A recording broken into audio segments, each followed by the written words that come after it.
Yang saya bela bukan Jessica-nya ya, tapi kebenaran dan keadilan. Siapapun pelakunya, saya mencintai itu. Kenapa? Karena dihukum karena rekayasa itu sakit.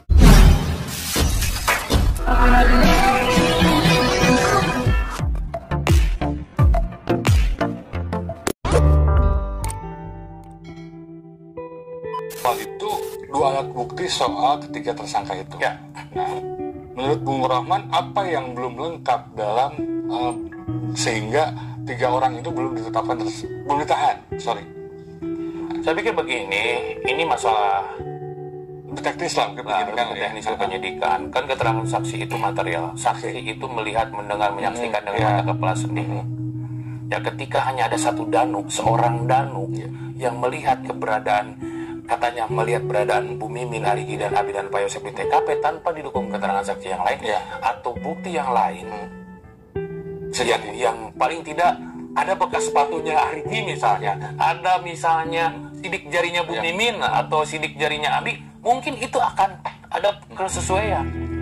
Tetapi di TKP itu tidak ada alat bukti lain yang mendukung keberadaan dari Bu Mimin, Arigi, dan Abi. Tapi polisi sudah mengantongi bukti pengancur sudah cukup, sudah ada bukti yang satu keterangan Danu, juga ada keterangan beberapa keterangan lain yang melihat mereka satu keterangan Danu, juga ada keterangan beberapa keterangan lain yang melihat mereka tidak.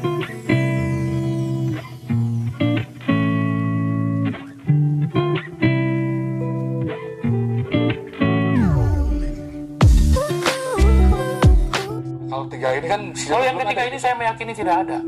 Hanya ada keterangan Danu saja yang dilakukan secara sepihak. Bayangkan, di dalam keterangan saksi pun Danu menceritakan keberadaan Bu Mimin, Arigi, dan Abi. Di saat dia tidak sengaja jam 3.25 datang ke TKP, katanya dia melihat orang dengan postur tubuh mirip Pak Yosep, mirip Arigi, dan Abi. Di mana orang-orang yang di dalam itu tidak menyadari kehadiran Danu. Itu di keterangan bulan September. Kemudian 16 Oktober setelah jadi tersangka dirubah total. Nah, jadi dari 95 bukti tadi yang Bung sebutkan itu belum ada yang membahas, setidaknya nyerempet soal ketiga tersangka ini. Saya meyakini tidak ada. CCTV misalkan, tadi kan ada CCTV, katanya ada CCTV Pak Yosep lagi motor. Ya, saya punya fotonya juga beredar itu di media sosial bahwa ada foto Pak Yosep pagi-pagi hari. Mungkin menuju ke rumah, menuju ke rumah pagi-pagi. Nah, ada CCTV misalkan tiga orang itu meskipun malam-malam gitu ya, ada merenang jam berapa gitu si Arigi. Kalau memang benar keterangan Danu, saya yakin itu CCTV nggak mati semua, buktinya kan ada yang Pak Yosep. Artinya kalau memang ada aktivitas Arigi, Abi, dan Bu Mimin dari TKP, saya yakin akan ketahuan. Ya, karena buktinya Pak Yosep pun ada ketika mengenakan baju merah atau merah yang itu Pak Yosep. Itu Pak Yosep. Itu ada pada saat mau datang ke TKP pagi-pagi hari. Nah, kalau yang mereka tanyakan adalah tidak aktivitas Bu Mimin, Arigi, Abi yang tertangkap CCTV, anggap saja dari malam 17 ataupun misalnya 18 atau pagi. Kalau memang benar ada aktivitas itu di TKP, saya yakin ada. Tetapi panjang, Sagalairang ngelewatin Polsek dulu, ngelewatin Sagalairang, kemudian ke arah Serang Panjang, ada kecamatan. Saya pikir tidak, bukan blind spot di situ. Ada banyak CCTV yang bisa diakses. Itu belum ada. Tidak ada. Enggak. Artinya karena memang benar Bu Mimin ada di rumah semalaman dengan Pak Yosep, Abi ada di rumah, Arigi ada di konter handphone ditemani Badil dan Ramdan. Apalagi yang harus dikarang oleh? Makanya saya heran. Danu begitu yakin bahwa orang yang di dalam itu adalah Arigi, Abi, Yosep, dan Bu Mimin. Sudah cukup, sudah ada bukti kan, satu keterangan Danu, juga ada keterangan beberapa keterangan lain yang melihat mereka tidak.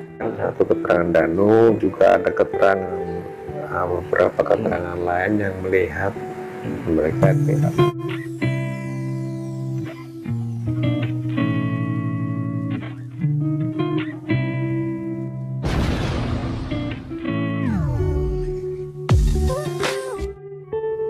Cepat petitumnya dikabulkan.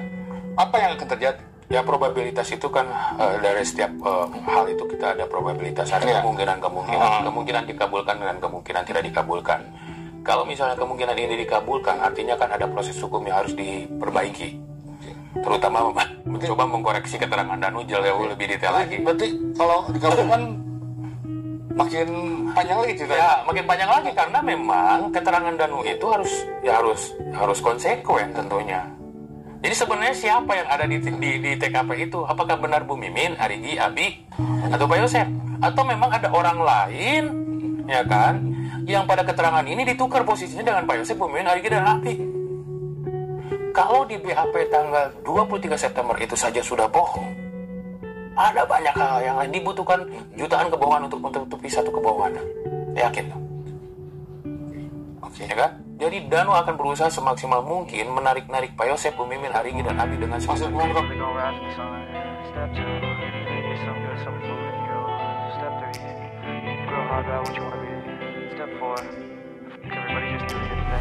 Wake up, today's gonna be a good day. Wake up, today's gonna be a good day. Wake up, today's gonna be a good day. Wake up, today's gonna be a good day. Wake up, today's gonna be a good day. Wake up, today's gonna be a good day. Wake up, today's gonna be a good day. Kalau ketiganya petitum dikabulkan, otomatis bakal ada kemungkinan perubahan tersangka lagi dari Pak Yosef. Ya paling tidak proses itu harus dimulai lagi. Ya kalau proses ya silakan saja, kan berhentinya itu kan seorang jadi tersangka itu akan berhentinya ketika putusan pengadilan atau penghentian penyidikan. Kan dua hal ini yang akan menghentikan status orang berhentinya, atau meninggal dunia, kemudian putusan pengadilan atau SP3 karena proses penyidikannya dihentikan. Hanya hal-hal itu saja yang akan menghentikan penyidikan.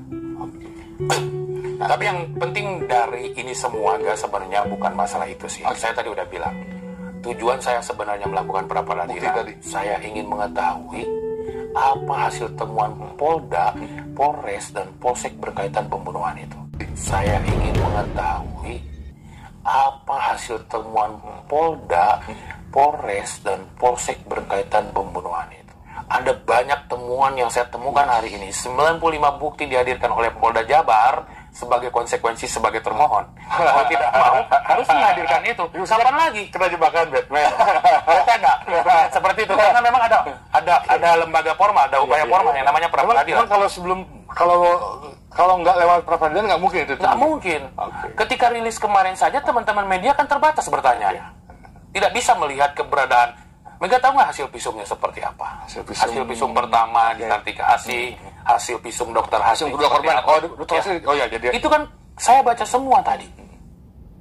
Ketika 95 bukti itu diperiksa oleh tim kami, dihadirkan di persidangan, disodorkan oleh pihak termohon kepolisian kepada hakim, kami diberikan kesempatan melihat T1 sampai T95 itu kodenya.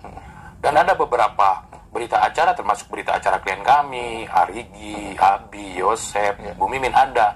Dan kemudian ditambah BAP-nya Danu yang 2 itu. Kan itu kan kesempatan nih, kapan lagi kita bisa mengakses itu?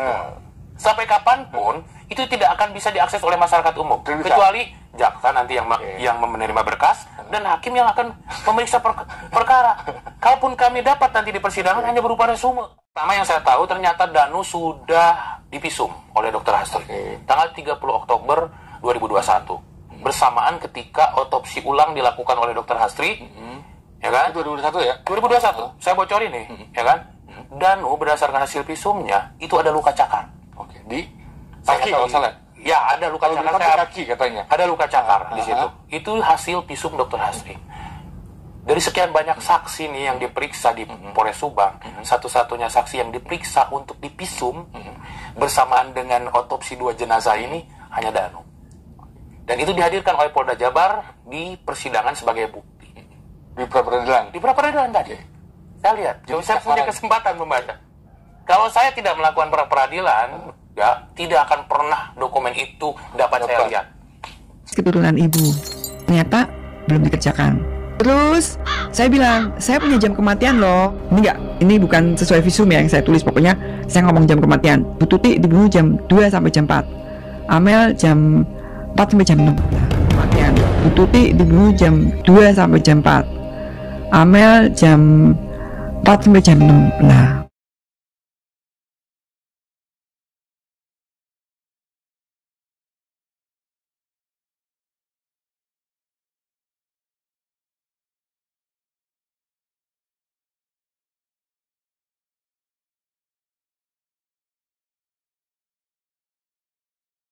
Nah mungkin untuk Kang Yoris juga sendiri sama ya? Sama. Tahu nggak? Tahu. Handphone sudah dikembalikan juga? Udah, kan posisinya di rumah Danu posisinya gitu. Kan waktu itu kan sempat kalau di polsek katanya karena sana riweuh aku punya media gitu. Udah aja di rumah gitu. Jadi handphone Yoris juga sudah dikembalikan? Sudah. Nah, teman-teman seperti apa yang disampaikan oleh Kang Danu. Jadi pada saat itu yang ditahan dulu atau diambil dulu oleh pihak kepolisian terkait handphone dan motor milik Danu dan Kang Yoris ya. Iya. Pada hari yang bersamaan, hari Rabu kemarin sudah di